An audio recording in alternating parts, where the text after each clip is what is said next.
back to my channel. This is Mr. Blackhammer 2021.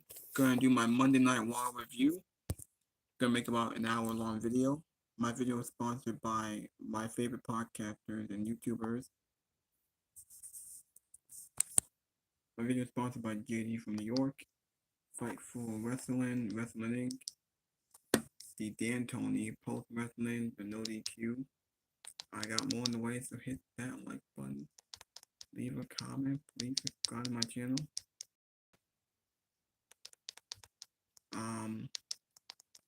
Here we go. Oh wait, hold on. The clip show that they had, the best of show from a few weeks ago. Like, I felt like for the most part, you could have skipped this Raw and you wouldn't have missed too much. Even CM Punk's segment, I thought while it was good, it was not a the heavy duty wonder. Sign up, get everything right. I think it should take you 2 minutes. You know what I mean? So I don't think anybody needs 2 weeks, but obviously we got to get the word out there. Now the show starts. Now the show where we had the show Monday Night will open up with a great confrontation with Drew McIntyre and CM Punk. Drew McIntyre announced he's gonna be in the Royal Rumble, so those two are gonna go at it. That could be interesting. We had a funny segment with R-Truth and Judgment Day. We had Jinder Mahal and Seth Rollins in an interesting. Next week on Raw, we'll get Jinder Mahal and Seth Rollins. I don't know why. I'm glad not at the Royal Rumble, but give me on Raw next week. I don't know. I don't know if Seth Rollins is going to defend it at the Rumble, because if we take it on Jinder Mahal next week for the title and he's not wrestling Drew McIntyre and Drew's going to be in the Rumble, then what is Seth doing for the pay per view? Is he not wrestling? Or we have something planned for Seth Rollins, hopefully. Now there wasn't really much on this show. We did get we got Kaiser leave Kofi Lane. DIY want the tag team titles. We had Ciampa beat Finn Balor. Becky Lynch wants Nia. Nia wants Rhea Ripley. We had Ivar and Otis. Smoke and Mirror tour continues. Charlotte Flair, she's still out with a torn ACL, plus 9 months. Not a surgery at the previous report by WWE. These were the matches on the show. Bronson Reed was on main event. He was on the main show in an interaction with Jey Uso. I don't know who Duke Hudson is. Is that someone new? I don't know. But these were the matches on the show. We got Katana Chance and Kaden Carter defending their titles against Chelsea Green and Piper Niven. The Miz defeated JD McDonough. Ivar beat Otis. Cody Rhodes beat Nakamura in a 3-fight. That was the main event of the show. Very good match. It looks like the feud is over, and Cody Rhodes will move on to the Royal Rumble. We'll see what happens next week. Next week for Raw, they did announce the Judgment Day, Balor and Damian Priest will take on DIY next week. And no, wait, I forgot. Balor and Damian Priest will take on The Miz and R-Truth next week on Raw. And DIY will take on JD McDonough and Dominic Mysterio. And we got Seth Rollins versus Jinder Mahal next week. Gunther, the Intercontinental Champion, will show up next week. We'll see what he does. So yeah.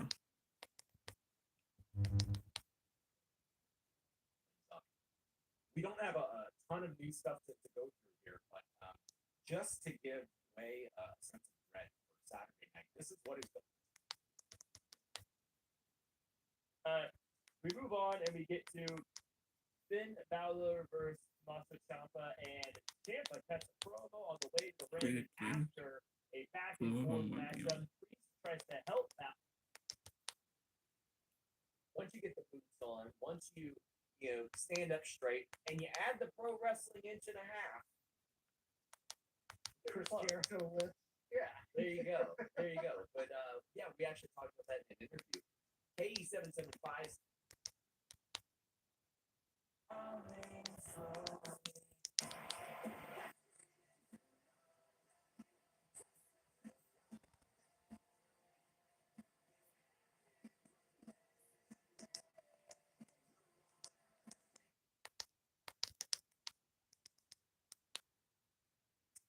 2023.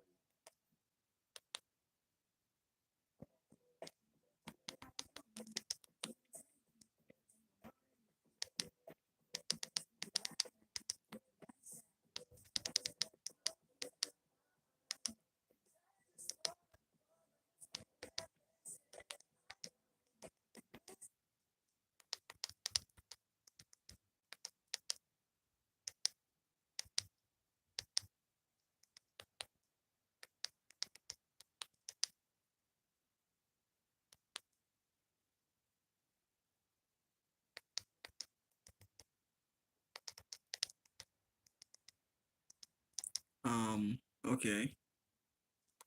Now let me go to the message first. I'm gonna go to the message first on Monday Night Raw. This how the show open. Did Damien Priest make a huge mistake? No. Wait. Priest, why would you cash in during the match? Why didn't you wait till the match was over? And I was champion, and I had won, and I was weakened, and I was an easy target. You didn't just screw yourself, you screwed me too, you idiot. Not sure if I saw that line.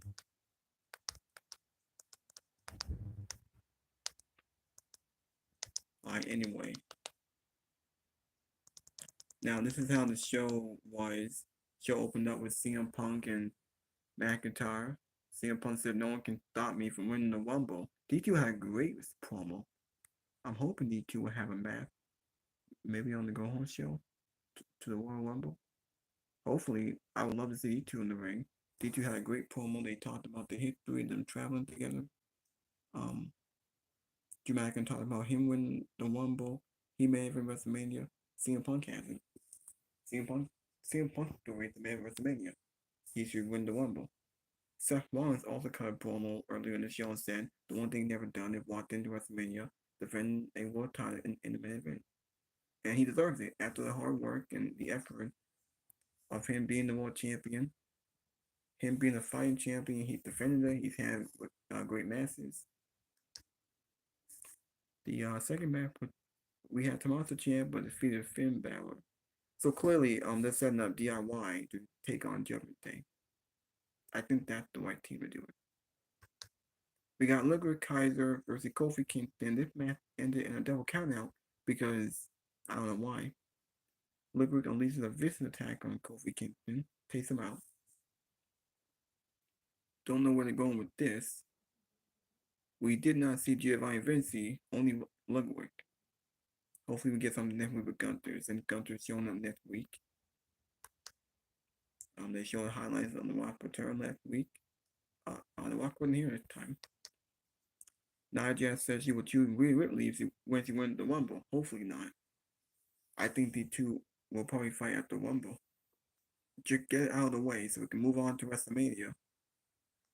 So we can get Rhea and Becky. Because Nia Jax had no right being in no title match. Hosting on WrestleMania. And doing what? Nothing. R2 cut a promo backstage. He explains his love he shared with the Judgment Day. R2 may be funny. He's very entertaining, but his character is pretty much a joke. Being with Judgment Day, his character is comedy, and he don't fit the Judgment Day. Wonder how long they're gonna last. Now, R2 did cost JD McDonough his match against The Miz. They're still telling the storyline. Wonder how long it will keep going. Hopefully that they move on from it. Yeah, we got Seth Rollins coming out in a promo. Jinder Mahal and this night to brawl with Seth Rollins. Challenge them next week. Is it the best you can do for Seth Rollins? Now, Seth Rollins had moved on from Drew McIntyre because he beat him last week at day one. So obviously Drew ain't getting a rematch. He'll be in the Rumble. He'll be a top contender to probably win the Rumble. He'll probably grant it with CM Punk. Seth Rollins needs an opponent. Now, next week he's taking on Jinder Mahal. Now, is he going to beat him clean? Or maybe there's a screwy finish when they do this match at the Rumble? That's not a pay-per-view match. No one gives a fuck about Jinder Mahal. Why is he on TV? We want you to Jinder Mahal in no title picture. But they ain't got no point for Seth Rollins, and WWE have a problem with booking new people and giving someone new. Hey, you could give him to Bronson Reed or something. Or Jey Uso, I don't know.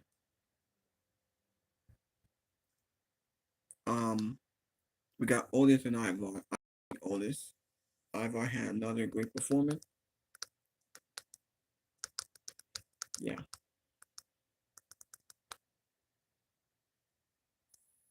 Hold on. Very clear that he was going to be a nice guy and save Drew for last. All the people that he plans to eliminate in the Royal Rumble, Drew McIntyre made it very clear that he has to win the Rumble this year because he won the Rumble 4 years ago, went to WrestleMania in front of no fans, and with everybody leaving and staying home, which remember Roman Reigns did that during the whole pandemic. Stay home. Drew had to take the mantle of leader. He carried the company on his back, but now he's got to win the Rumble and go back to the main event of WrestleMania for himself. Pretty damn enjoyable back and forth to open the show between these two men. And I have nothing really negative to say about anything from that segment. However, later on this same show, we had Seth Rollins in the ring interrupted by Jinder Mahal.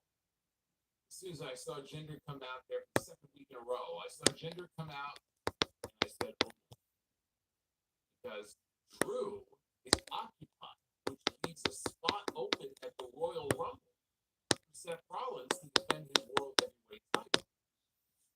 Sure enough, we got a backdoor verbal exchange between Jinder and Seth that ended with Seth trying to stomp his head into the mat. Jinder escaped. And then they announced that there will be a match on Raw next week. Triple H is booking a match on Raw in Little Rock next Monday night for the World Heavyweight Championship.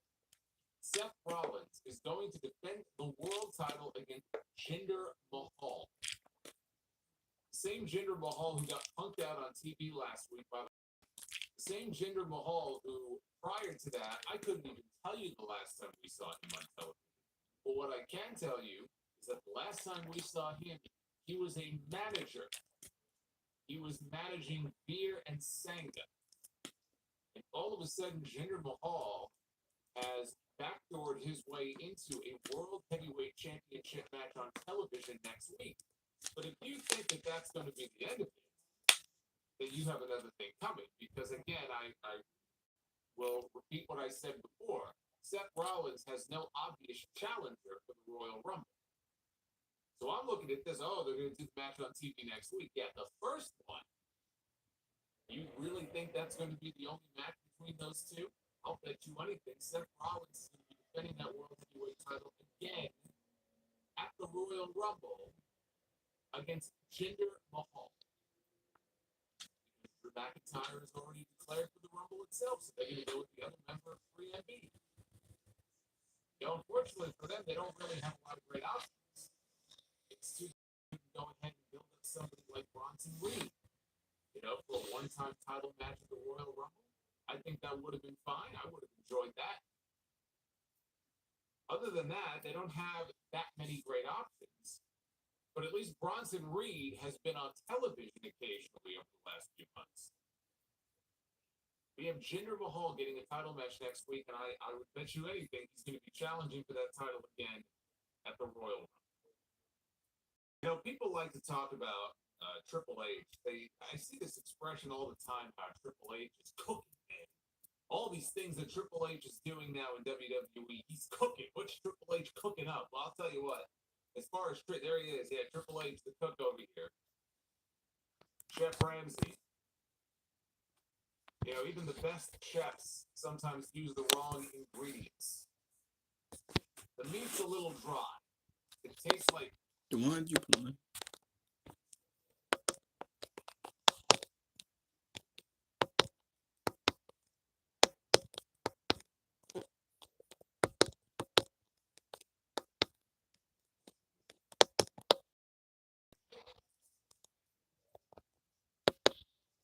All right, hold on.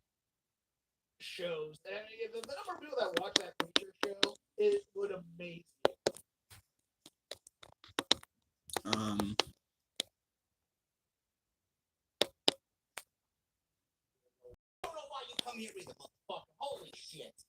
Jason Barker with a $100 super chat. He says, I don't drop bombs, I drop nukes. MJF to CM Punk. Let's make it like Kim Jong-un is in the chat with the bombs. And then Daddy Wolf with a $100 chat. He says, hey, JD, just want to thank you for your brutal honesty. You're a fan of pro wrestling, and it's truly amazing. Show is the epitome of meh. The wrestling was okay. The promos for me were hit or miss. Nia sucks. JD, OTS fam, stay safe, stay beautiful, and always stay blessed. Thank you, fellas, very much. Daddy Wolf and my guy Jason Barker with a $100 super chat. Thank you, gentlemen, very much for your love and support as we begin a brand new week here on Off the Scripts. Monday Night Raw, man. Again, nothing terribly important happened tonight. The biggest thing that I would say that happened tonight, honestly, happened at the beginning of the show. And that was CM Punk and Drew McIntyre. We got a nice little stare down between those two. And in my honest opinion, easily the best part of the night. And it did a very good job of setting the table for what is going to be a very unpredictable Royal Rumble. Any man can win it.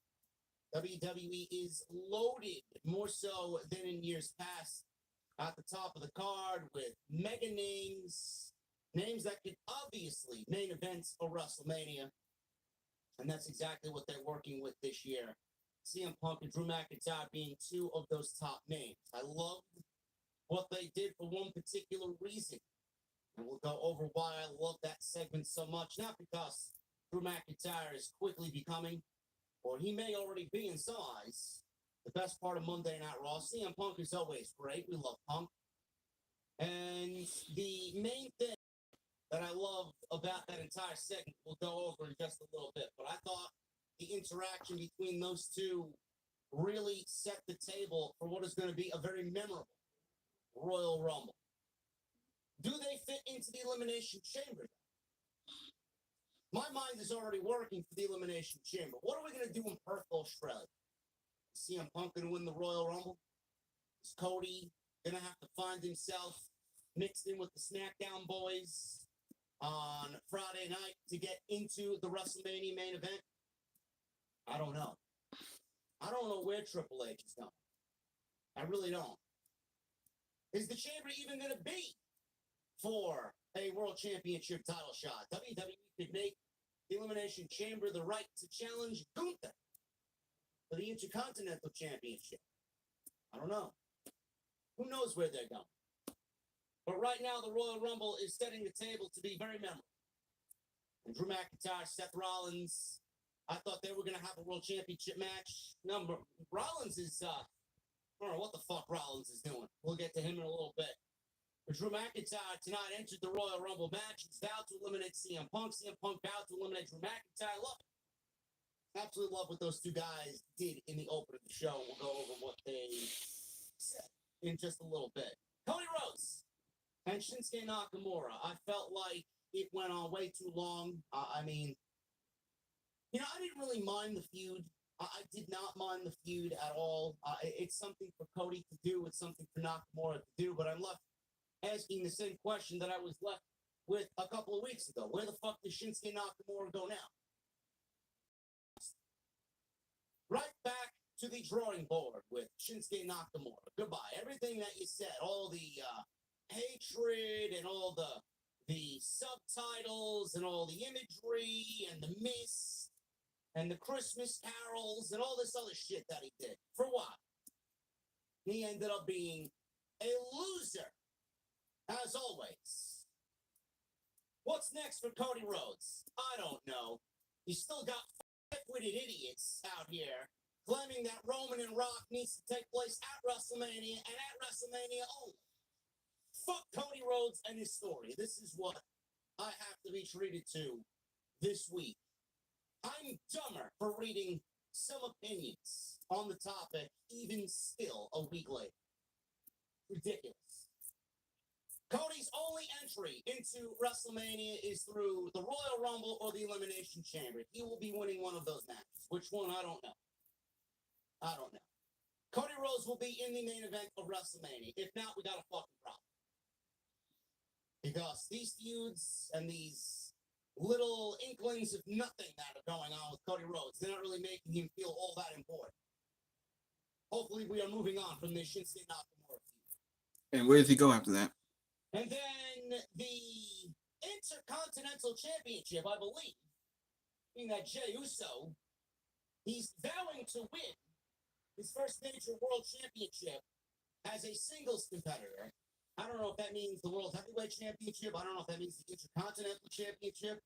I'm assuming that means the Intercontinental Championship. With what we've seen so far with Jey Uso on the show, he has dabbled with Imperium.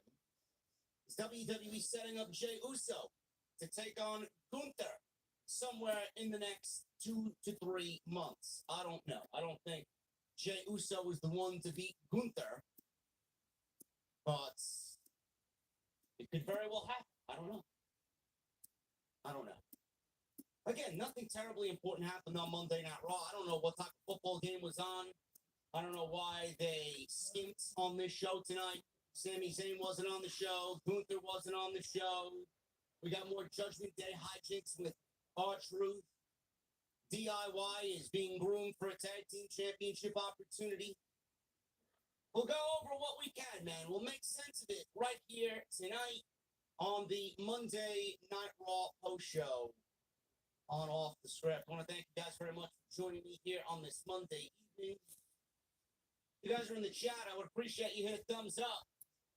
We got 388 likes currently with 1,900 people in the chat. That is fucking lame, folks. That is lame. If you're in the And so between that and Cody using his political powers to bring Jey Uso over to Raw, CM Punk being welcomed back with open arms, maybe he should leave for 9 years and get a hero's welcome when he comes. Cult of personality interrupted. And out walks CM Punk to the ring in his jacket. He looked like he just got to the building. He looked like he jumped out of his car service or his Uber.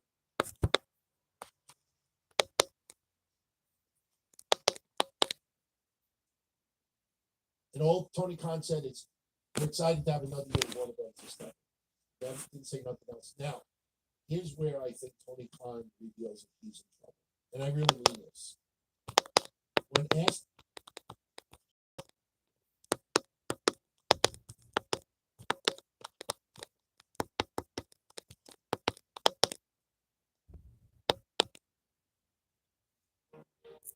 So you think you're So tiny.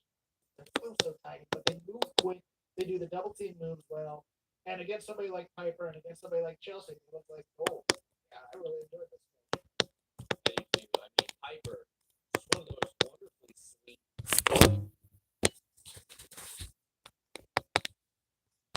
friend in her accent, Chelsea. Fightful award winner here, by the way. Indie Women's Wrestler of the Year.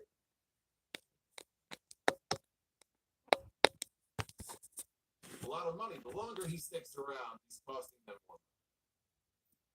So maybe him and Seth have more in common than they realize.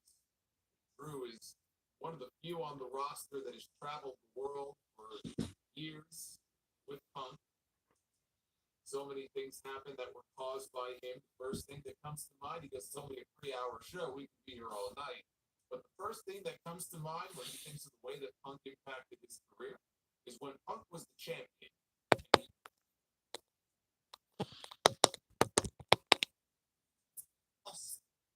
This World Championship match against Seth Rollins at the Day 1 edition of Monday Night Raw. So he says, I've got something to say. Said last week's match with Seth Rollins was all or nothing for him. He says he didn't just want the title, he needed the title, and now he doesn't have the title. He says he's been replaying the match over and over again in his head.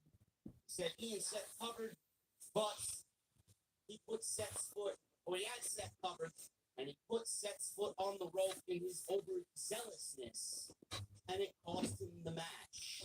So maybe Seth has been right, that he's been holding himself back. He said he needs to step away from WWE for a while and get his head screwed on straight. Some fans cheered, some fans booed. Now, the report is Drew McIntyre has yet to sign a WWE extension.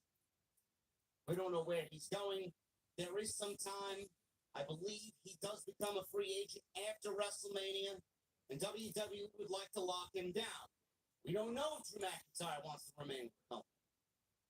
I mean, I think he's doing some of the best work in at least a couple of years. So as long as he gets paid what he thinks he's worth, and the creative is right up his alley, I think we'll be fine. So he said being in WWE has been his lifelong dream. He said, though, that he realized the better man didn't win because Damian Priest cashed in during the match and cost him the world title. Drew asked why he didn't wait until the match was over and he was weakened and an easy target. He called him an idiot for screwing both him and himself. Yeah, that was a criticism of that match last week. Damian Priest looked like a fucking fool. He did. Instead of waiting until after the match when, Rollins was already laid out and weakened, or Drew McIntyre was already tired after wrestling 25 minutes, he tried to cash in during the match. And then he just stood there after the match was over with the briefcase and he didn't do anything with it. Just made Damian Priest look like an idiot. Exactly. So we shifted to talking about Cody's political power. Cody's got this political power he believes because he moved Jey Uso over to Monday Night Raw for a trade, Kevin Owens. And CM Punk returning to open arms after walking out of the company 10 years ago. So maybe he should leave for 9 years and get a huge reception when he returns, mocking Punk leaving and then walking back a hero into the company. So right then and there, CM Punk's music interrupted Drew McIntyre and he walked out. Fans were obviously excited to see CM Punk. Chants of CM Punk in Portland. They were decent tonight. And he gets in the ring and he immediately says that they are in a Roddy Piper country.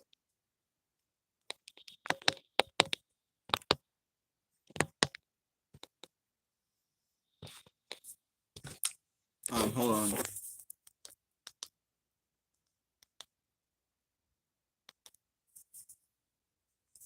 Punk said it might seem strange coming from him since he probably talks too much.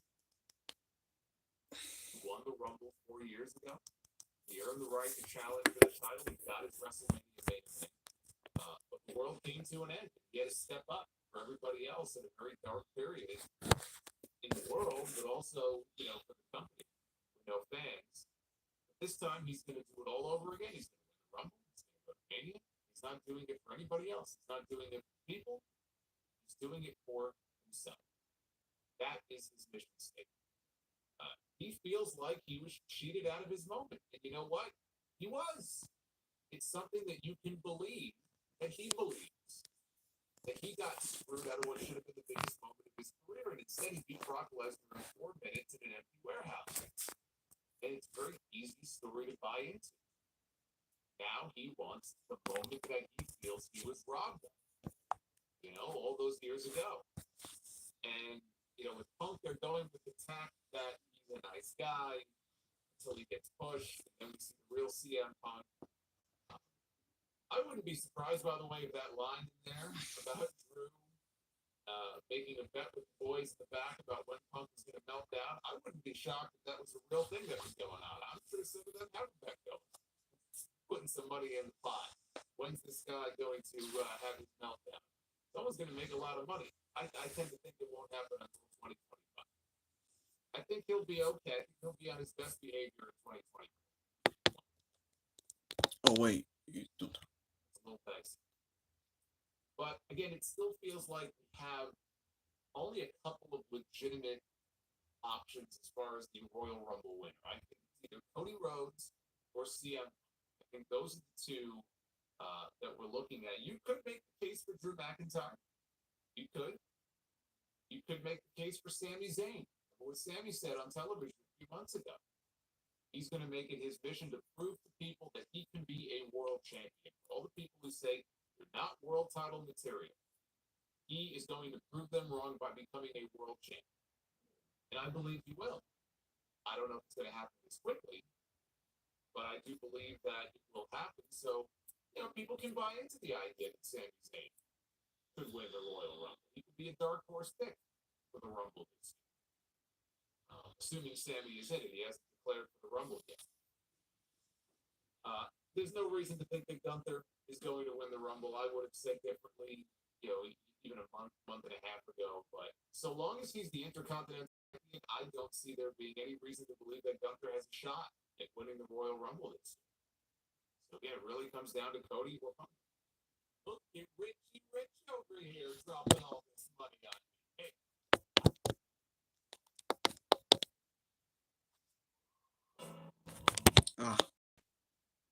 In the light. Yeah, Vince had notes. It was just him and Triple H and maybe Richard and Hayes, but creative. He never sat in on creative meetings. He was mostly using the office gym and doing stuff for TKO in his office and trying to broker deals, things like that. People within WWE were telling me that they don't now because the stock already took a hit with the SmackDown deal. They don't want the stock to take another hit as a result. Ian Simmons says the Intercontinental title match between Ricochet, Chad Gable, Gargano, and I think Bronson Reed is to be added. And Luis points out, well, Gunther's back next week, so maybe they'll handle it then. But Ludwig Kaiser handled Kofi Kingston. They went to a double count out the week after Kofi knocked out Giovanni Vinci. And Mr. Cox says, holy shit, Vince gets hurt, an opportunistic.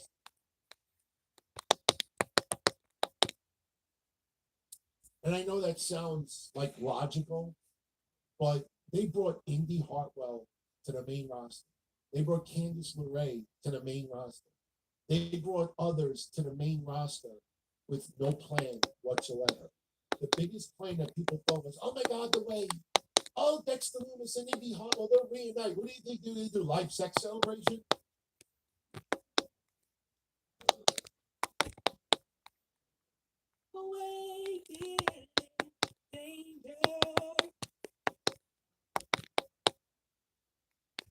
In the room when we're talking about 3-on-3 that I don't expect to ever be back, but you know what? That would be a wonderful thing if it could possibly happen.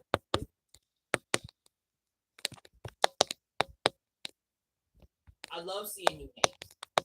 More new names, please. Joseph Winters, the People's Wrestling Channel. Hey, Alex, I loved your video about what the main event should be. Thank you, sir. Thank you. The validation. But we're going to bring in the main roster. We'll give you a shot. Let's see what happens. For everybody that said, oh my God, he's doing an amazing job with Dragon Lee. I look at Cameron Grimes, I look at Dexter Lumis, I look at Xia Li, I look at Indy Hartwell, I look at Candice LeRae, I look at Nikki Cross. And it just goes on and on and on. Now they're playing damage control with the kind of chance of Kane and Carter, and they're repairable because they can work great.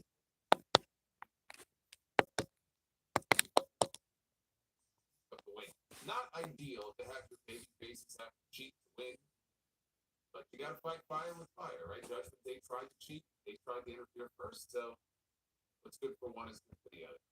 Yeah, the sad thing is that in NXT, Balor against Ciampa, I'm pretty sure we got that match, but Balor against Ciampa would have been a PLE. Actually, I know we did.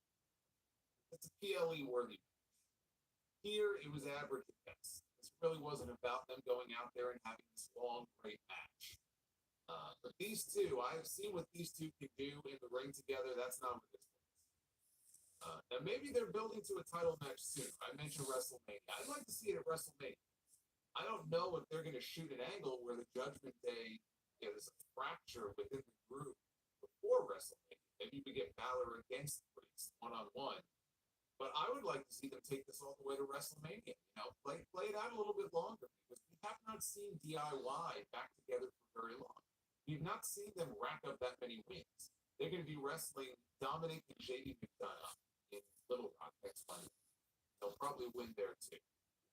That indicates to me we may be getting the match at the Royal Rumble or on television sometime before the end of the month.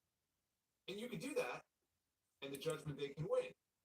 And then they can continue to try to build DIY up for a rematch.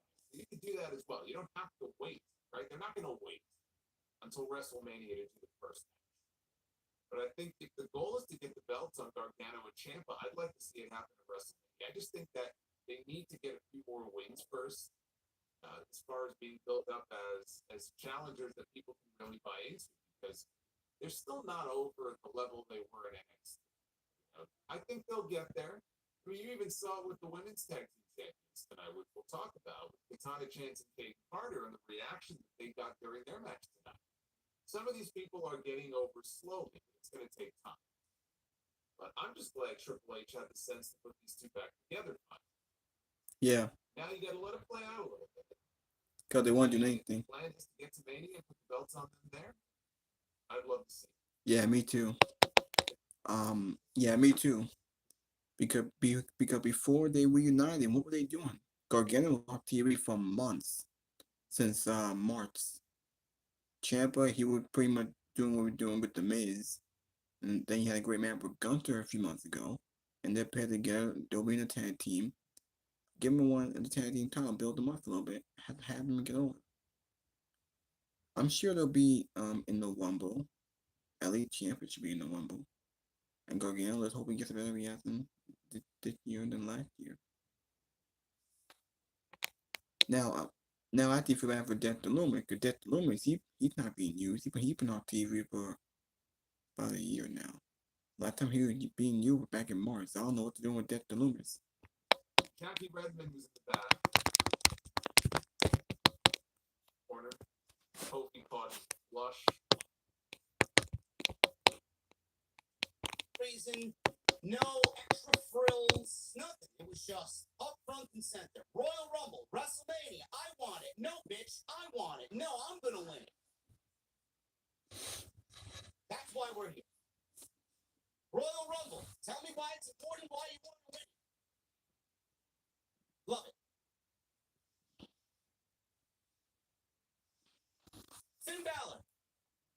He went one-on-one with Tommaso Ciampa in the opening match of Monday Night Raw. They showed Johnny Gargano and Tommaso Ciampa walking through the backstage area, and he was cutting a promo as he was walking through the gorilla position.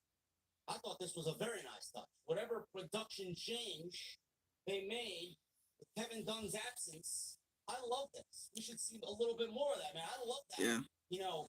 IRL on their way to the ring, cutting a promo with the cameraman right there as they walk through Gorilla, and right before they go through the curtain. I want to see more of that, man. I love that shot. Yeah. I thought that was up front, up center, personal, up close with Tommaso Ciampa and Johnny Gargano, as he explains to everybody why this match with Balor was important to him and why 2024 is going to be the year of DIY. More of that, please. I thought that was excellent. Tommaso Ciampa, Finn Balor, they are no strangers to one another. Black and gold, through and through, are these two guys. 28 minutes. Looking like WWE is setting up DIY for a potential tag team title opportunity at the Royal Rumble, at the Elimination Chamber, at WrestleMania. I don't know. But DIY is slowly but surely getting over on the main roster, and I'm not surprised by that because they're fucking great. And when you start to see more and more of Johnny Gargano and Tommaso Ciampa, you're going to see what I saw and what I fell in love with all those years ago in Black and Gold, why they brought me back to watching WWE religiously every single week. It was because of these two guys right here. And it's 2024 and Triple H is in charge. You don't think he's got big plans for Tommaso Ciampa and Johnny Gargano? You're a fucking fool if you don't think he does. Yeah. 8 minutes. I could have watched these guys go another 8 minutes, to be quite honest with you. That's how fucking great they are. Ciampa, he avoided a coup de grace. He applied a crucifix pin for a 2 count. Ciampa set up his finisher, but he was distracted by Damian Priest, who was on the outside. He jumped on the apron. Ciampa hit Priest with a forearm. It had no effect, so Johnny Gargano comes over and he went after him to stop him from interfering in the match. Priest fought him off, and he went for a razor's edge on Johnny Gargano through the table. And Portland loved their tables, man. They wanted Gargano to go through the table. They called for tables in the main event with Cody and Nakamura. Ciampa was able to save Gargano from the razor's edge. Ciampa got back in the ring. Balor kicked the middle rope when Ciampa came back in the ring. He scrambled his eggs, you know what I'm saying?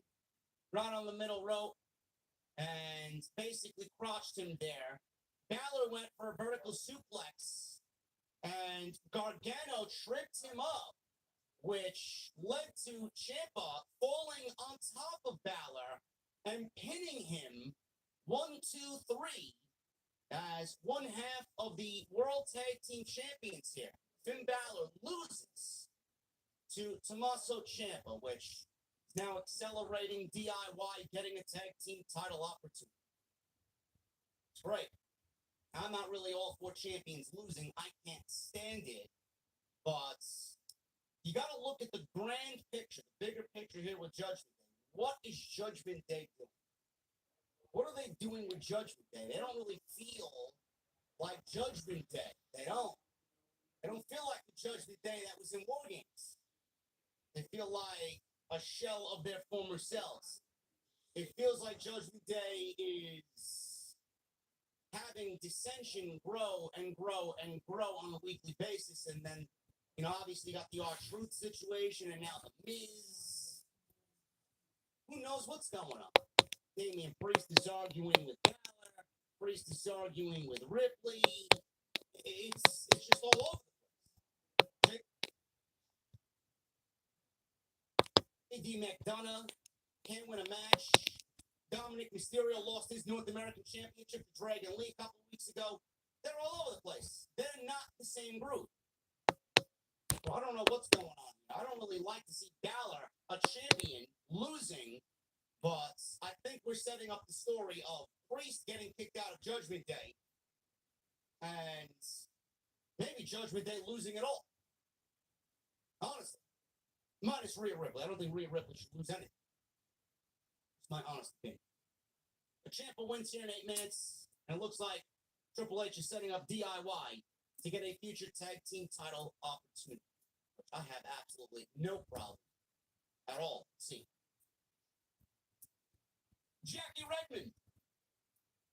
She interviewed Becky Lynch after losing to Nia Jax last week. And we put over Nia, believe it or not. Yeah, I know.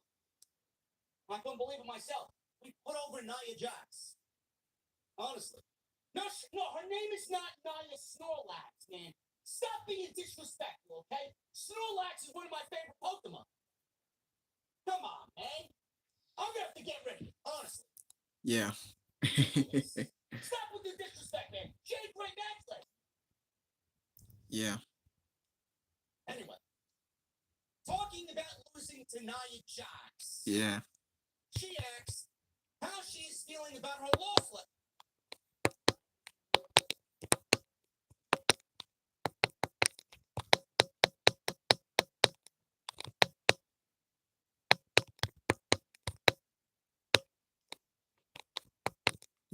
You weren't even uploading. Weird. Alright, never mind. Oh, what? Hold on.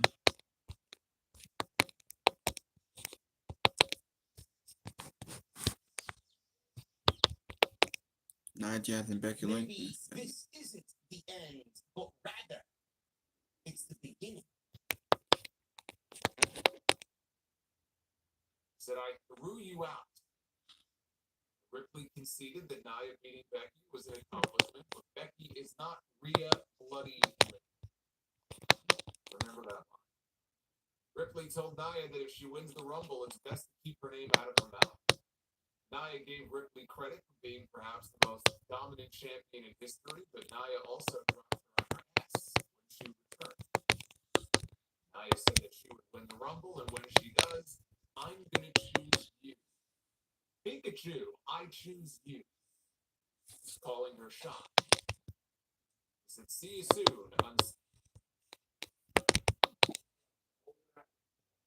I think Liv Morgan's gonna return in the Royal Rumble.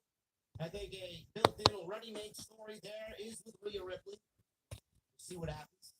But I don't know what they got in store for Rhea Ripley, man.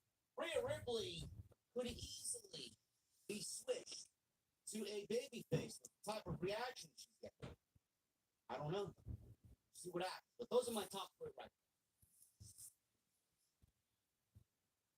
now. Kofi Kingston. He went one-on-one with Ludwig Kaiser. You know, they got rid of the Chelsea Green, whatever she used to do with Chelsea's entrance. But I feel the same way about the women's Rumble. I think it comes down to two people. Becky Lynch. Yeah, I agree. Now, my predictions, I went with Bayley to win the Rumble. It could be Becky.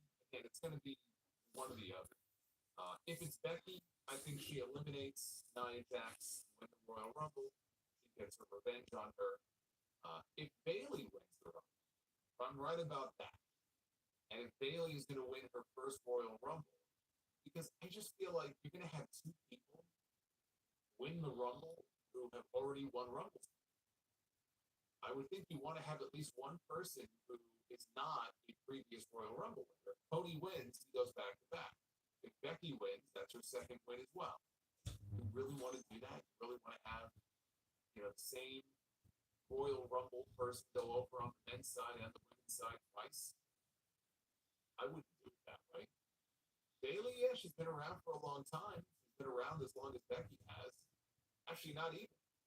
Not even, because Bayley was the last one, right? She was the last of the four horsewomen to get called up. But she's never won a Royal Rumble. So at least that would be something different. It could fit in with the whole, inevitable damage control breakup story. If Bayley wins the Rumble, I think we get one more match on TV. On television. Between Becky and Nia. Who goes to Elimination Chamber? Challenge Rhea Ripley for the Women's World title. And I think Nia Jax is going to beat Becky Lynch again. I think she's going to have Becky's number, and I think the match for Elimination Chamber, is going to be Rhea Ripley defending against Nia Jax. Just think of it. They're going to be in Australia. Rhea Ripley is going to be a megastar. No matter what they do, she is going to be a babyface. She's a babyface in most of the buildings here in this country that she's in. Now imagine when she goes back to her home country, what kind of reaction she's going to get. So I think it would be best. You want to talk about the best way to use Nia Jax? And look, I'm not one that, I can't wait to see Nia Jax wrestling for the women's title, right? But in this case, I really think that's going to be the best spot, the best use of Nia Jax. Because the one thing that Nia Jax has going for her more than anything else in this comeback run so far is the fact that she is getting a lot of heat. It's not quite dominant levels, but even when she speaks, right, people start raining boos out upon her. People don't want to see her talk, they don't want to see her wrestle. So at least it's good for getting heat. Imagine the heat that Nia Jax will get if she is on the other side of the ring opposite Rhea Ripley in Australia. You can power the entire stadium. It'll generate so much heat. You can probably power all of Perth. Right? So looked great. Unbelievable shot. Officials then started begging for Kaiser to leave. He was about to leave, but he ran around ringside, and Kofi was trying to prop himself up on the steel steps. He ran around ringside, and he evaded all the officials, psyched them out. And he ran right at Kofi Kingston and drop kicked his head right into the steel steps. No remorse from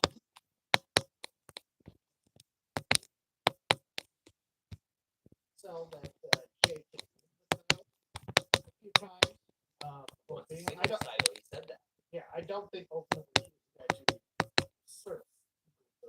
But Yeah. that'd be a hell of a match, though. I mean, Gunther would chop the crap. I sincerely think that Gunther is the perfect professional wrestler. I just don't think there's a thing he's missing. I love everything that he does. It's been a long time since I've had like a favorite pro wrestler. I'm in media, I don't really have one. I just came to the realization last week, like that guy is my favorite pro wrestler to watch. Him and Siri Kondo, which, you know what?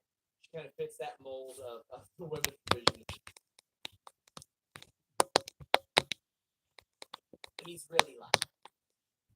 He has, if you remember, when he was champion, CM Punk was the world champion on SmackDown in 2009, and referred to himself as a locker room leader.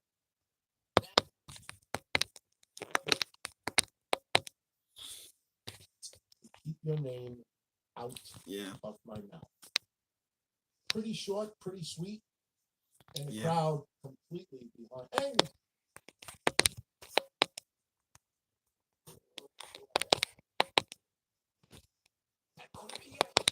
Hold on, sorry about that.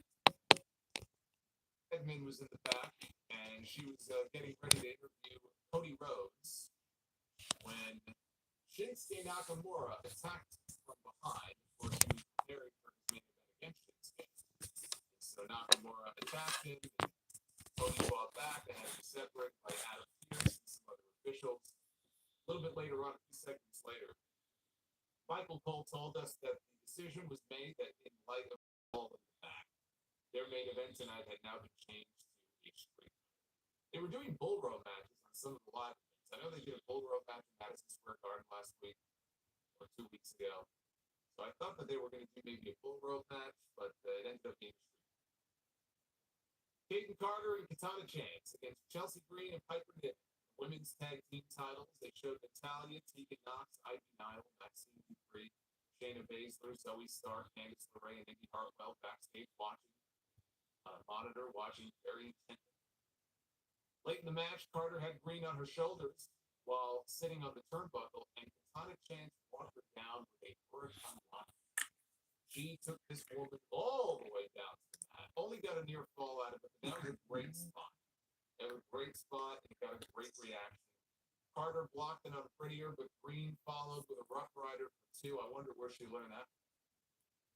Where do you think she learned that move? The referee was late counting the fall because he was checking on Katana.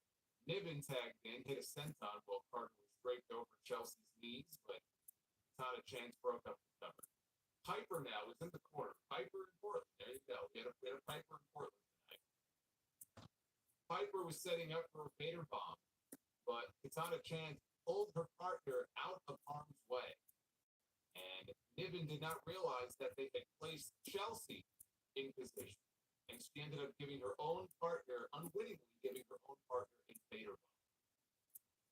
Chance caught Niven coming off the ropes. So Piper was standing there, and here comes Chance off the ropes. It's a code breaker on the way down. They finished off Chelsea with their keg stand finish to retain their women's tag team title. That's a big win for Katana Chance and Peyton Carter because people are clearly getting behind them. She threatened to break Cole's ice, but said she was more focused on winning the Royal Rumble and referenced both Rhea Ripley and Io Sky because she's going to win the Rumble and challenge either one of those ladies for their championship at WrestleMania. Now, Nia Jax is not going to WrestleMania and not challenging for a world championship at the show of shows. Just not happening. So, she wants to win the Royal Rumble, and all of a sudden, Rhea Ripley's music plays. She comes down the aisle, she gets a hero's welcome. Thank you, Rhea, for saving us from this terrible promo. Fans were chanting for Rhea Ripley, huge babyface reaction for Rhea. I thought it was not really eye-opening, but a glimpse into the future, to be quite honest with you, because Rhea Ripley, if they do break up the Judgment Day, Rhea is absolutely turning babyface. This was basically a seed plant, a tease for what's to come. Rhea is going to be a mega babyface. Don't even need to change her gimmick or her persona. This. People love when mommy is on top. I don't blame her. So Ripley smiled and said, the people here know what's up. She said, Nia likes to talk a big game. That's it. She likes to talk a big game. And she's acting like she's already won the Royal Rumble. She said it's quite an accomplishment to beat Becky, but Becky isn't Rhea Bloody Ripley. She said if she actually wins the Rumble, she should keep her name out of her mouth. Nia says she gives Rhea a lot of credit. Fans booed. They booed Nia Jax. Go figure. You might be the most dominant champion in our division's history. But don't you forget that I put you on your ass when I came back. Yeah, Nia, nobody remembers that. There's maybe like a half a fan that remembers that moment. Nobody cares and nobody remembers. And the only reason I'm not holding this title is you're too scared to face me one-on-one. I'm going to squash 29 other women and win the Royal Rumble. And then I'm going to choose you. You'll have no choice but to face me. So see you soon, unstoppable champ. And she dropped the microphone like it was a good closing line. When she walked off, and Rhea Ripley looked a little concerned that Nia looked and sounded so confident. I'm assuming this match will be the Women's Championship match in Perth at the Elimination Chamber in Australia. And then they'll do Becky Lynch and Rhea Ripley at WrestleMania. Because let's be honest, Nia and Rhea Ripley is not a WrestleMania. Especially after what Rhea and Charlotte did last year. They're not going to go Rhea Nia in 2020. Just not going to do it. They'll do that at the Chamber, get it over with. Nia beat Becky. She's got that hanging over her. I deserve a title shot. Get through Nia. Becky wins the Rumble or the Chamber, and Becky gets the title shot because there really is nobody else for Rhea Ripley on Monday night. And maybe they'll do Liv to start after WrestleMania. Just my prediction. Jackie Redmond. Busy woman is Jackie. She interviewed Cody Rhodes backstage about facing Shinsuke Nakamura later in the main event. As Cody began to speak, Nakamura attacked him from behind and threw him into a storage room door and some production crates. They fought near the production crates. Adam Pearce and other officials, including Jason Jordan and Kenny Dykstra, remember him? Broke up the brawl here between Cody and Shinsuke Nakamura. Selling this as a big-time main event on Monday. Caden Carter. Tag team champions. Caden Carter. Not a chance. Tag team title match against Chelsea Green. Chelsea Green. They don't do that no more. I wonder why. I wonder why Panther Irving stopped doing that. I got my inclinations on that. I don't really know, but I got a funny feeling as to why they changed it. But it's only a good thing because I feel like Samantha is actually more over doing that than Chelsea was over. That's just a possibility. I don't know if that is the reason, but the word came from upper management. They told Samantha to stop announcing Chelsea Green that way. Samantha was more over doing that than Chelsea was over with Piper Niven as tag team champion. Or, which is, I hope this is the case, maybe they are changing Chelsea Green's shtick and it might be a little bit more serious. I don't know. We'll see what happens. Tag team title match went 10 minutes. Didn't really care to see it again after we saw it the first time because I knew Hayden and Katana were not losing the titles. They just won them. But yet we're getting this match again. It wasn't bad. I just didn't care. But it's always great to see Hayden and Katana. I love them. I think they're good. So we got a commercial break. We'll pick it up after the commercial break. So many commercial breaks here. So Hayden made a hot tag and hit a leg drop on Chelsea, goes for cover, gets a 2 count. Carter had green on her shoulders while sitting on the turnbuckle, and Katana brought her down with a Hurricane Rana for a near fall. Carter blocked an unprettier by Chelsea Green, but Green followed with a Rough Rider for 2. I wonder where she got that one from, huh? Her husband, Zack Ryder. Never mentioned Zack Ryder. Randy ever Orton. again. Everything. Oh, give me Randy Orton and Cody Rhodes. The ref was late counting the fall because he was checking on Katana Chance. Piper Niven then tagged in and hit a senton while Carter was draped over Chelsea Green's knees, but Chance broke up the cover. Niven set up for a Vader bomb, but Chance pulled Carter out of the ring. And one good number. Niven didn't realize that they had put Chelsea in her place, and she hit the Vader bomb accidentally on Chelsea Green. Chance hit Niven with a lung blower, and they finished Green But off. after he with won the title, he their, lost by I don't know casting. what they call So he their gave him the finishing move. title to make my transitional What do they call champion. their finishing move? Like all the point telling the This story then. handstand type move where they spin Katana in midair and she comes down with a big splash. What do they call it? The last party, the last dance, or something like that. I don't know. 1, 2, 3, tag team finish. And the champions here, Kaden Carter and Katana Chance, retain the women's tag team championship. The crowd, the one thing, I didn't really give a shit about the match because I knew what the outcome was before the bell rang. But what I love is the crowd reaction. Slowly but surely, Katana Chance and Kaden Carter are getting over with the audience. You let them, the block party, is that they do the keg stand? Is that what it's called, the keg stand? I like it. I like it. The keg stand. Gotta love it. They're surely getting over.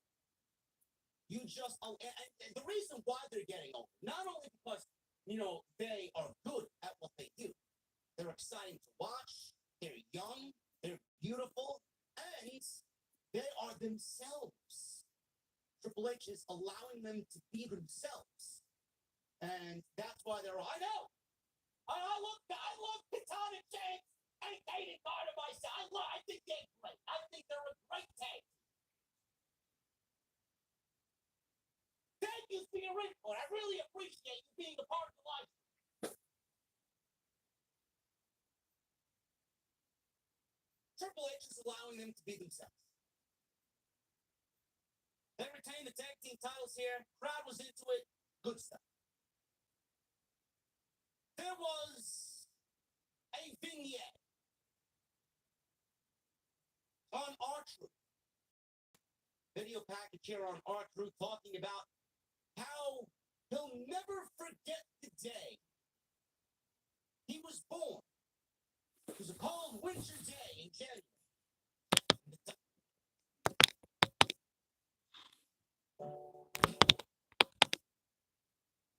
He's a man who beat Randy Orton, the greatest of all time. Doesn't he know that John Cena is the greatest of all time? You know how I know that? Because WWE tells me every time John Cena comes back. He is the greatest of all time. Right? They say it all the time. Truth as a toddler standing behind all the toddler versions of the Judgment Day. Truth said the Judgment Day is an unbreakable bond. He says they might argue from time to time, but now that J.D. McDonough is gone, now they're a real thing. An image was shown of Truth with Judgment Day walking across the street like the famous Beatles album cover on Abbey Road. He said, Tom and Nick Mysterio. Who the fuck is Tom and Nick Mysterio? He said Tom and Nick Mysterio, not Dominic. And he said he's never met Nick, but they're still brothers. He sent the message to all WWE superstars that they're always there if they need a shoulder to cry on or talk through things. He said, as the Judgment Day always says, live, laugh, and love. I don't know, man. This is, we're living in the bizarro. We're living in the Twilight Zone here, man. Judgment Day was the most dominant faction post-Bloodline in all of WWE. They're not the most dominant faction in all of WWE. They're not. I don't know how you guys feel about that, but I will say this. R-Truth is fucking hilarious. The fact that they found a role for R-Truth on television weekly is a great thing. He just makes people laugh. He's entertaining. He's sports entertainment to a T. And for some odd reason, in some odd way, he's making Judgment Day more popular than they were. I don't know if that's a good thing, but he's making them more popular by just being associated with them. Again, I don't know where this is going. I think this leads to the Judgment Day breaking up, or at least Damian Priest not being able to handle this thing and letting it get too bad to a point where they kick him out. You know, I don't know what they do, but it's coming. The Judgment Day is going to be no more. Cannot live forever. And some people feel guilty about laughing at this type of shit. No, it's funny. It's funny. Backstage, Damian Priest obviously saw this. He assured everybody who was angry, J.D. McFish was angry. He's obviously still in Judgment Day. He was enraged, was McDonough. And Truth doesn't speak to them. Priest said, listen, the video was pretty funny. We admitted it was funny. That's a seed plant right there. Damian Priest thought it was funny. The rest of them don't think it's funny. They're going to look at that at one point in the future and deem it weak by Damian Priest. Ripley asked when they're going to stop this R-Truth joke. Priest says he will when the time is right. When is that? Sooner rather than later, I assume.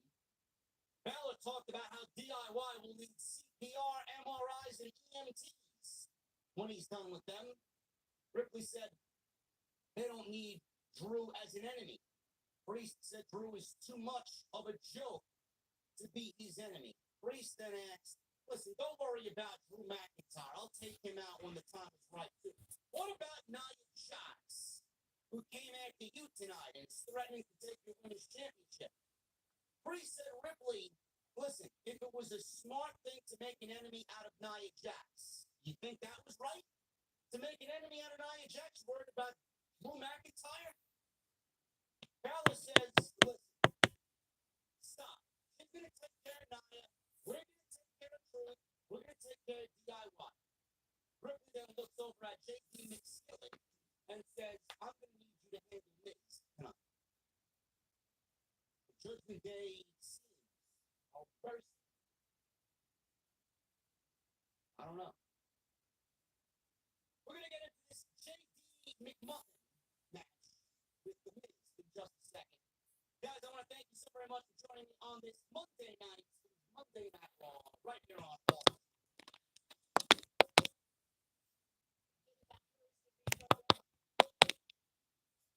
Big wins. You had one tonight over Otis. Big moonsault off the top rope. Wiped him out. I think Rollins and Ivar will be a fucking defense. Who cares, right? Hold him up. Monster going in there against Seth Rollins, right? Man on man. I've never been a world champion before. I've been racking up wins here. You just call yourself a fighting champion, right? Why don't you put the money where your mouth is, huh? Revolutionary? Visionary? Defend against me at the Royal. That would have been pretty funny. Now this, I'd rather see Rollins than Ivar in the Royal. Still time. They could have number one contenders match on TV.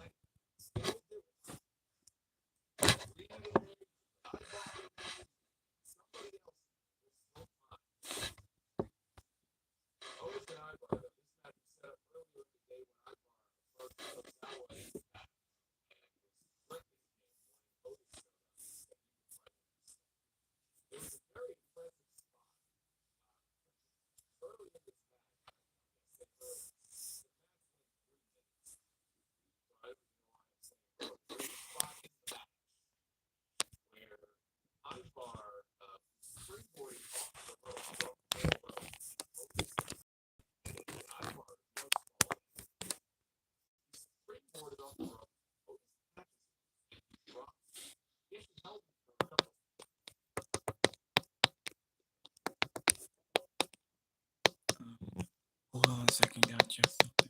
Very sorry about that.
Now, I just want you guys to know. Now, y'all know after when that war was over, we got Jim Hall on the War Talk. He said he wanted to respect the whatever.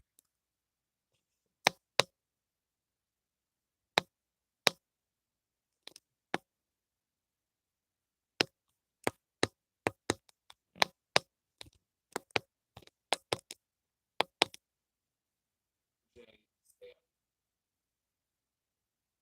The main event was a street fight between Cody Rhodes and Shinsuke Nakamura. But it ends with once and for all. Both men fought for ringside, where Cody slammed a water bottle over Nakamura's head. Cody rolled Nakamura back to the went on top of him. Shinsuke rolled him back to the floor. And wanted to take him. That's what they wanted. They wanted to see tables here in this street fight.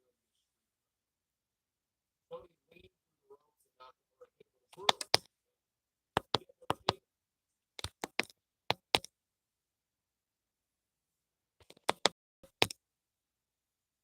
Backstage, Rhea Ripley said this can't keep happening.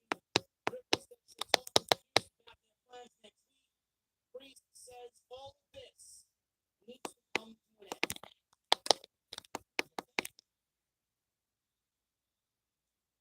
Seth Rollins. He made his way out to the ring, fans cheered. He welcomed everybody important to Monday Night Rollins. Obviously, everybody sang his song.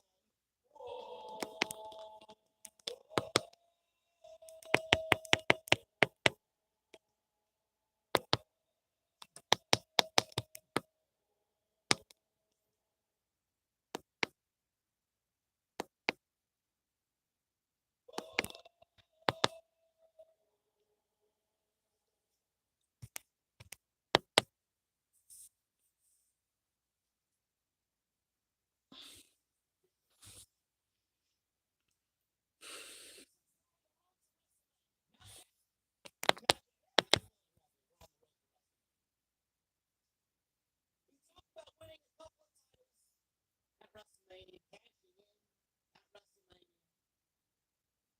And he said one thing he's never done: a world title in to WrestleMania.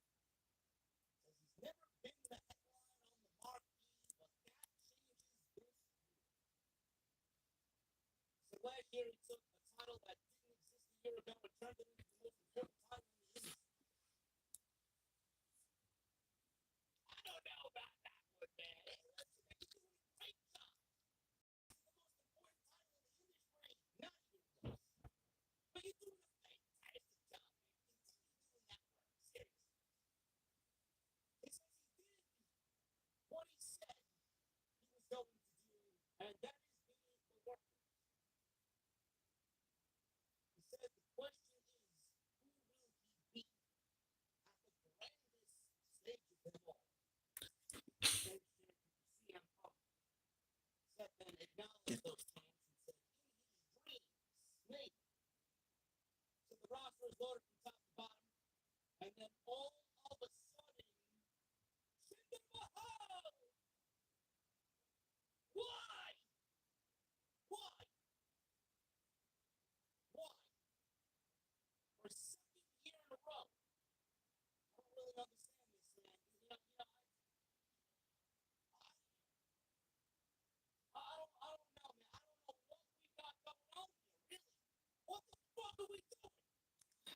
know, right? Jesus Christ, man, I need a fucking drink. Yeah. I already finished my drink.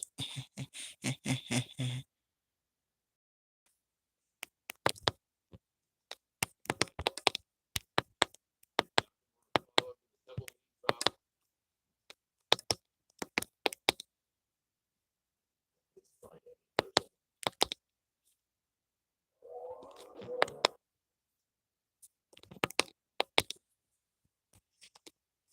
Y'all had bad taste. I have no.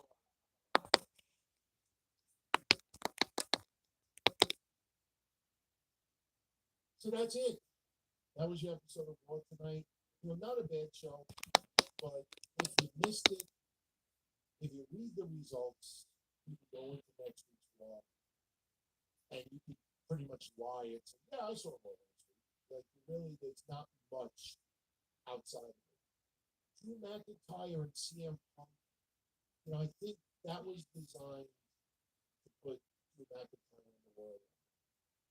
To cover up that Drew McIntyre has been, in my opinion, absolutely misused in a lot of ways since September of 2022. Think about it. Clash at the Castle was on my wedding day, and that's how I always remember it. And I watched after it, just waiting to get married. And that's 2022, not 2023, 2022. And we're now a year and a half later. And how do you improve Drew McIntyre? Do you think he's winning the Royal Rumble?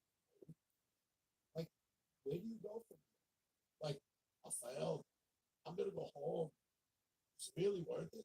No, it's not worth it. I fucked up. Oh, I should come back in 9 years. And CM Punk comes out, and next thing you know, I'm gonna be in the Royal Rumble. I'm gonna exercise you. I'm gonna eliminate you.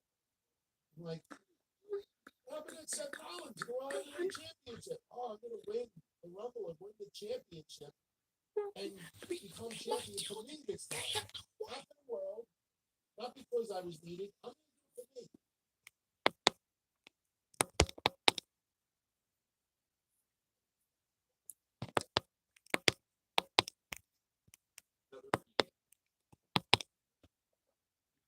Or Rollins, at least not by Kane. I don't recall him getting even like a DQ. So he's now been beaten back to back. Thanks for coming. Anybody who thought this was the beginning of some kind of renewed Nakamura push, I enjoyed the subtitle videos that they do with him, the anime stuff. I think that looks really cool. But whatever credibility he had as a guy in this company was washed away a long time ago. Now Cody Rhodes moves on to the Royal Rumble, and the story now is can he become the first man since Stone Cold Steve Austin to go back to back? I don't think he needs to. I don't. He does, great. Right? It doesn't muddy the water. But if he doesn't, it becomes a little more interesting because now it's like, you have the Roman Reigns, you're going to do the match. Shawn Michaels, Hulk Hogan, Stone Cold, they won. How do they get there? How do they get there being on a different brand? That's where the concept, and we talked about this about a month ago, the whole concept of a cross-branded elimination chamber match where you would have a lot of people in there who have been wronged by the bloodline and stuff like. It might be too late now to do that with the direction they're going in, but I kind of like that. Vince McMahon won the Rumble. Even Vince McMahon won it in But as I made very clear No, on I episode 842 this weekend, very simple. Great to have options. It'll keep people guessing. At the end of the day, the story's straight line from WrestleMania 39 to Yes. WrestleMania 40. I said my piece. Main event should stay as is. October. So Roman Reigns and Cody Rhodes come face to face on SmackDown. The video on YouTube got like 2 million views. Right? This is for a face off between Roman and Cody. And I'm sure the Rock's videos got like 10 million views. All right, fine, great. Rock will get his match in Australia. The path is very simple. Do not deviate from it. Good things will happen. Take a look at the Twitter poll. That's 74% thumbs up for tonight's show, 25, about 26. 26% thumbs down. Again, I thought they opened strong, they ended strong, and everything in the middle was fine. It just wasn't terribly exciting. They opened hot, they ended with a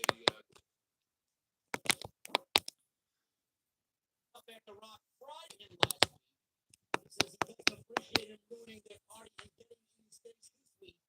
So yeah, Jinder, you got my attention. He says if he's sick of being overlooked, then try doing something the fans will remember him for forever. And take a swing. They goaded him to take a swing over and over. Hit me. It's like Batman, the fucking Dark Knight, yelling at the Joker. Hit me. Hit me. No, I don't want you. I don't want you to hit you. I want you to gone, okay? Jinder stood there and shook his head. Seth says the same old Jinder. He turned to leave. Jinder jumped him from behind. Seth fought back. Jinder clotheslined him and then put him in the Colossus. Seth elbowed out, kicked him. Jinder retreated, and that was the way segment came to a close.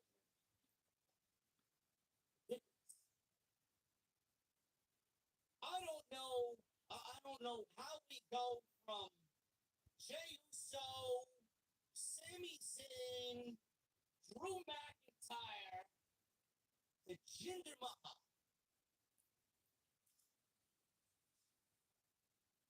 What are we doing? I know it's Seth needs something to do, right? Is Seth going to be defending the title of the Royal Rumble? Is this what we're going? Man, oh man, you're really setting the precedent for Punk to take that title, man. You're gonna be Jinder fucking Mahal, and we're gonna be begging for Punk to win the Royal Rumble.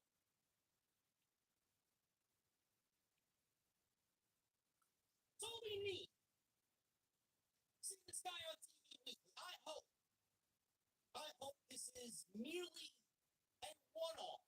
And we'll get him in there. He needs somebody to beat before the Royal Rumble or maybe after the Royal Rumble, and then we're going to move on to the next one. But Jinder Mahal,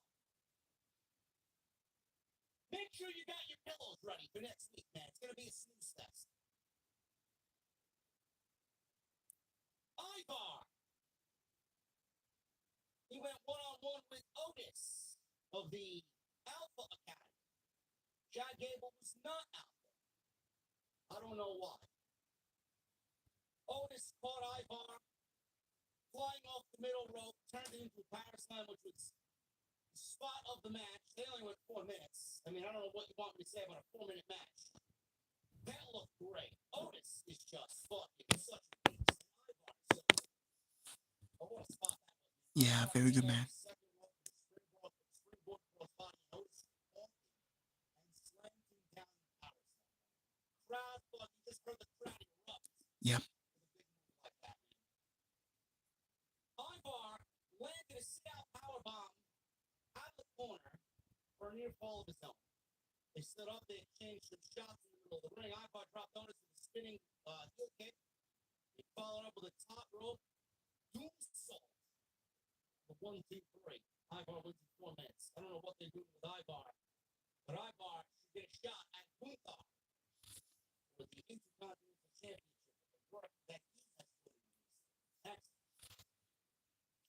Jackie Redmond was backstage with Jey Uso and wished him a happy new year. Yeet. He said he's going into the new year without the bloodline and asked if he has any New Year's resolutions. Well, maybe you should have asked him this question last week, being that it was New Year's. We're now 8 days into the new year, and you're still asking for fucking resolutions. Jay says he does actually. He says he's going to get his first ever singles title in 2024. Bronson Reed interrupted him and called him Jimmy Uso's little brother. He says he's not only the one who plans to become a champion in 2024. My advice, don't get in my way, said Bronson Reed. Now, Bronson Reed has been eyeing Gunther and the Intercontinental title. Does this mean that Jey Uso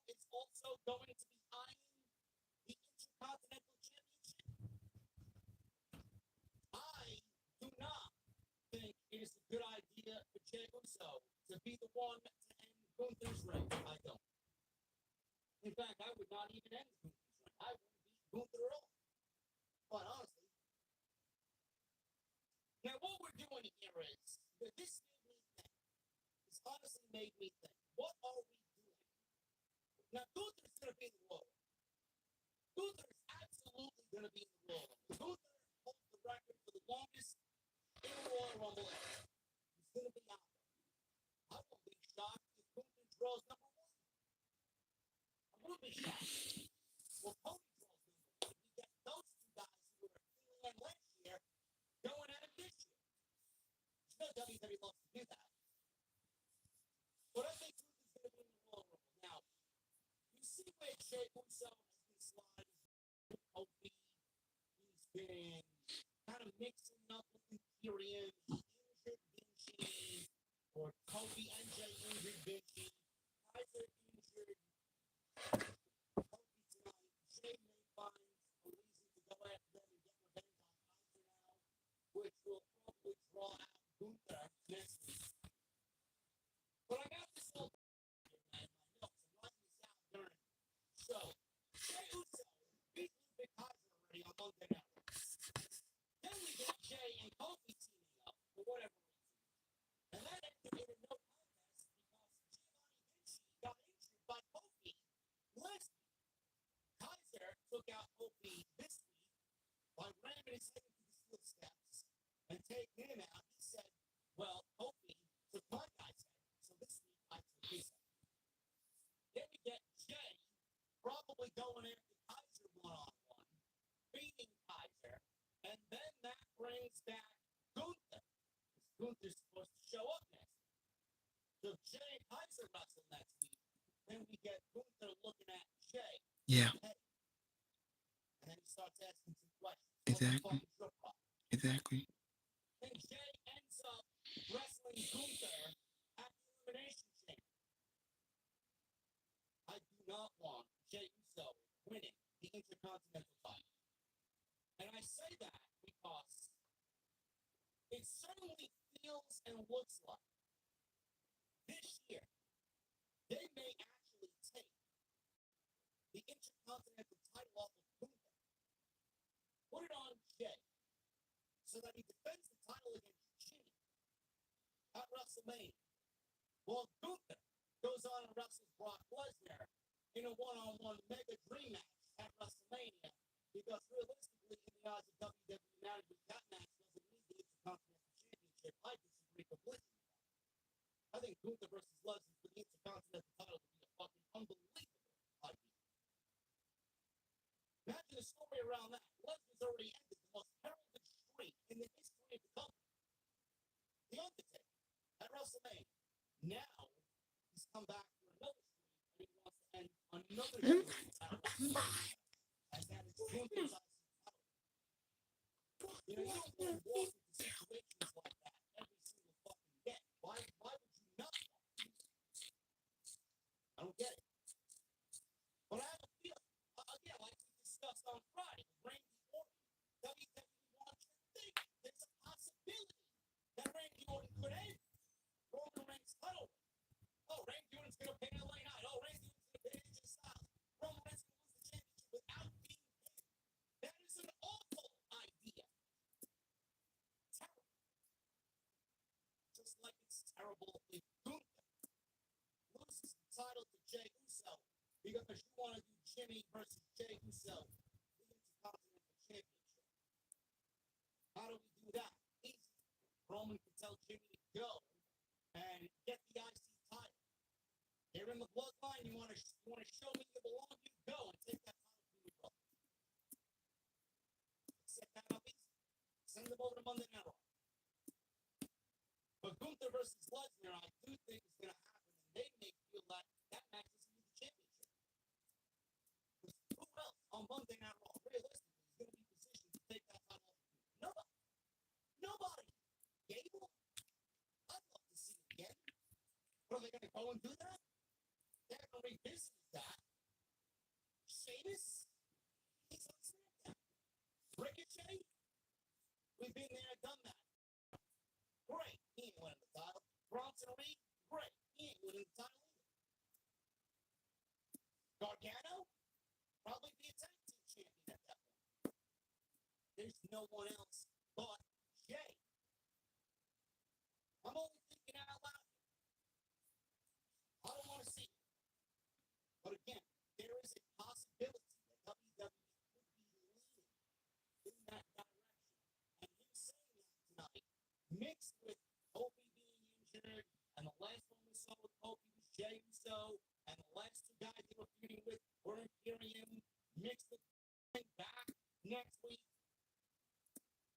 They could be setting something up. I hope that's not the case. Cody Rhodes, main event. One-on-one with Shinsuke Nakamura. This was a street fight and went almost 25 minutes. Did this match need to go that long? No. No, it did not.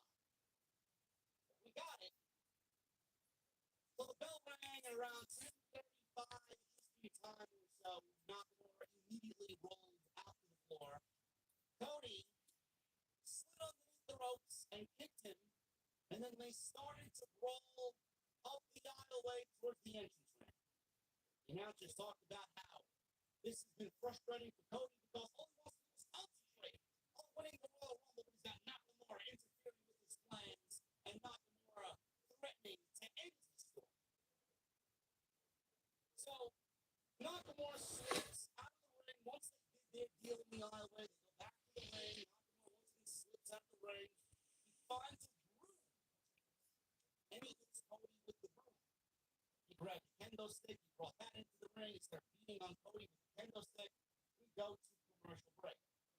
Nakamura was still in control. He is beating on Cody. Cody starts to make a comeback with a big flying elbow, and he landed a snap power slam on Nakamura. Cody then landed a disaster kick, and he went for a cover after the disaster kick for 2 count. Cody pulled out a table from underneath the ring because the crowd cringed. I hate this now, man. Fans, we want tables. Like, every fucking time it's a hardcore match, fans are chanting for tables. What is it with the tables? But Cody obviously gave them what they wanted, and he pulled out a table from underneath the ring. Nakamura tried to spray Cody in the face with the mist. They are not right. They are not gonna come back home to recoup their match open. You have no right. Cody acted very concerned. The poor timekeeper. I don't know why he was so concerned about the fucking timekeeper. Who the fuck is the timekeeper? So Cody called for help. Nakamura then bashed Cody from behind with a steel chair. We go to another commercial break. Nakamura, back from break, with Cody on the table, left off the top rope and landed a knee right through Cody and the table. It looked weak. Fans exited the table, and Nakamura gave them the table. Leave. Not a good spot there. It looked very good. Nakamura was smiling. He felt like he had Cody right in his sights for a loss. Pulled out another table from underneath the ring. Nakamura then set the table up and leaned it in the corner. He put Cody in a sleeper. Cody flipped out of it. Nakamura drove Cody into the corner where there was a steel chair wedged in between the second and third turnbuckles. Nakamura landed a slide German. Cody's back went right into the steel chair, and then he landed a springboard knee for a very close 2 count. Cody caught a charging Nakamura with a kick to the face, and then a quick pedigree for 2 count. The pedigree looked awful. It was an awful landing on the pedigree. Nakamura does not need a good pedigree. Both guys were down, slow to get up. Cody landed a Cody cutter for a 2. Cody kicked out of a roll-up by Nakamura. Cody sidestepped him and threw him into the table that Nakamura just set up in the corner. So he goes right through the table. He picks up Nakamura, delivers a crossroads, and that was it for the win. 1, 2, 3. Michael Cole then X and Cody win back-to-back Rumbles. I don't know. Do I want to see Cody win 2 Rumbles in a row? No, I don't. But I don't know what we do with Nakamura.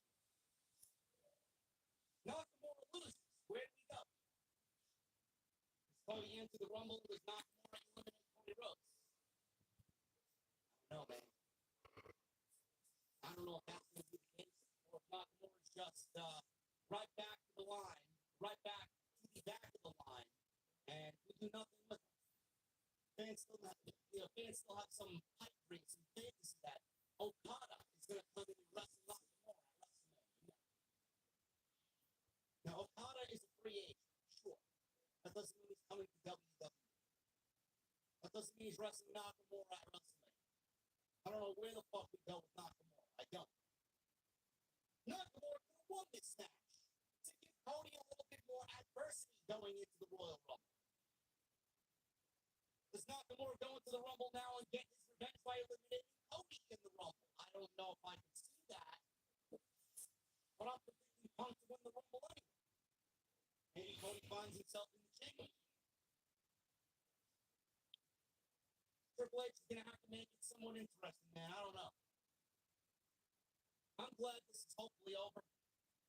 He beat him clean. We can move on to Cody now targeting and focusing on what really is important. The World Heavyweight Championship. The Universal World Heavyweight Championship. And beating Roman Reigns at WrestleMania in the main event and finishing his story and honoring his father. Stick to the plan. Monday Night Raw was, I don't want to say it was a law show, but it was no day one. There was no big blow away story or segment on the show. It was just an average show. It was just there. We're all waiting for the Royal Rumble. We got 3 weeks for the Royal Rumble. Can't wait. Thank you guys very much for all your support. If you did enjoy today's live stream, I would really appreciate you hitting that thumbs up. Honestly, I would really love if you guys hit that thumbs up. Try for 1,000 likes. We're about 58 away from 1,000. Can we do it? Super chats are open. Get them on in. We're going to hang out in just a moment. Once again, make sure you guys go check out my sponsor for tonight's show, DraftKings. Click the link in the description or in the comment section down below that I have pinned conveniently at the top of the comment section. Take a part in that special offer tonight. My partners over at DraftKings, the official partner of the National Football League, the NFL. Follow me on social media at JakeMY206, Twitter, Instagram, TikTok, and Cameo. Hit that subscribe button down below. Turn on the bell for notifications, and please go and check out all the other content on the channel. Michael Krause. He's been the number one guy to wait in line outside the venue every single week. And Michael Krause and Krause, welcome back, Jesse. Keep up the great work. Thank you, Michael. Jesse will be live with me on Wednesday. And James with a 10. I pray on everything holy that Jinder next week against Seth is 1 and done. You don't need this to continue to the Rumble. If it does, I'll have to ask Rex what drugs he's on. Jinder has 0 value. Makes me think that fucking Vince is somehow back in charge. But we know that's not the case. This is definitely a Triple H move. Michelle, and by the way, I failed to mention, but it is legit. Rollins and Jinder have history. Rollins and Jinder were actually the finals to crown the first ever NXT champion.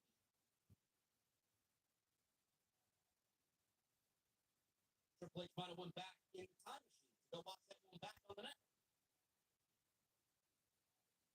Michelle with the TLC again. Sounds like Punk guarantees Royal Rumble victory tonight. Yeah. We'll see. Here, Gable.